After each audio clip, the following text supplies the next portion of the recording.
nnyo katufune munnaffe Mutebi tulaba ate gyakedde enkya leero.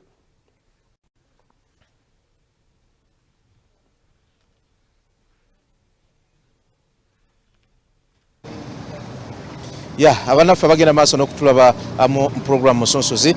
tuli basiima okubanga tubegaseeko enkya ya leero olunaku olw'eggulo graduation oba amatikkira ag'omulundi ogw'ensanvu mu ebiri ogwa University e Makerere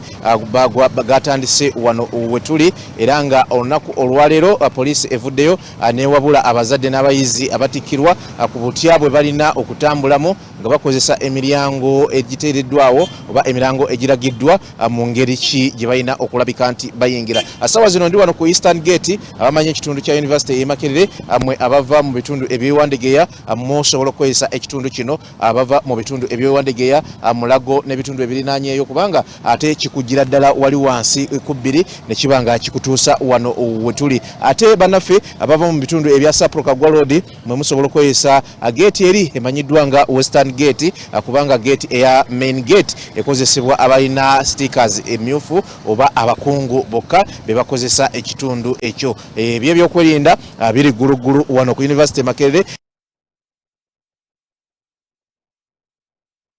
Naye njagala okutegeeza nti ng'ogyeko wano oba oliawo motoka ezitannaba nnyo kuyala nnyo ate nyeni ku main gate ng'ova wali wansi ku Gaddafi Road omugoteko gw'ebiduka gubadde mungi nnyo nyene ddala kubanga na wano ndaba bagenda kakati ku bitala by'owandegeya ate kajja mu katandise okubanga akakwata akati n'olwekyo gwena ayagala okukozesa ekitundu eky'oluguudo kino naddala Makerere okugamba ekintu kimu nti oyina kubanga okeera oba tokedde okutuukira ddala maaso eyo ojja kubanga otaataganyizibwa ajjaamu ate agagenda mu maaso kwawukanako ko ne bwe guzze guba matikira gano ate wano sirabawo nnyo bantu bagenda maaso nakutunda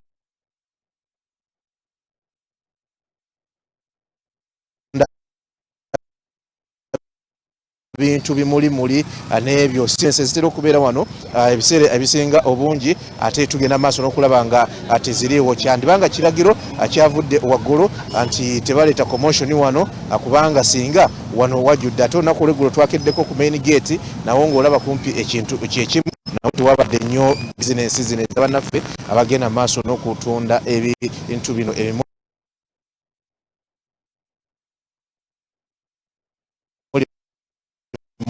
webali abatonotono naye ate nga si enamba etera okubeera wano ku ky'oluguudo ekirinaanye University e Makerere ngenda bagamba ekintu kimu nti mubeere bubeeza bakumiikiriza kubanga jjaamu ye atandika ku makya ate paka eyo nga amatikkira gawedde. Jjukira bagenda kutikkira paka ku lunaku olwokutaano n'olwekyo ekibeerabeera oba embeera eno egenda kubeererawo ddala paka ku lunaku olwo olunaku olwokutaano. Naye ng'ekisinga obukulu kyembategeeza nti mwe abatikkirwa nammwe abawerekera abatikkirwa byokwerinda byo nga University yatutegeeza ne bannaffe aba security obiraba nti biri gulugulu era bw'otunula wano ku mulyango guno oguli wano ku wetuli ku Eastern Gate olaba nti poliisi n'ab'ebitongole ebirala ebikwasaganya ensonga ez'enjawulo bo bakedde na wanca okulabika nti batuuka wano ogenda maaso n'okuyambako kukwatisa obutebenkevu wamu ne oda wano ku University nga abayizi batikkirwa mu lutikkiro wano ekugambye olw'omulundi ogw'ensanvu mu ebiri. Abali mu studio ekiri wano kyekyo ate nammwe abagenda maaso n'okutulaba ku Soul TV njagala bategeeza nti ekiri wano kyekyo embeera yeeyo eri okwetooloola University y'e Makerere era bw'egenda okubeera paka ku lunaku olwokutaano. Muhammad Wamala Fedi Nabwire ne Sesaz Farouk byebyo biri eno omuzindaalo kangu baddize mugende maaso n'okuweereza.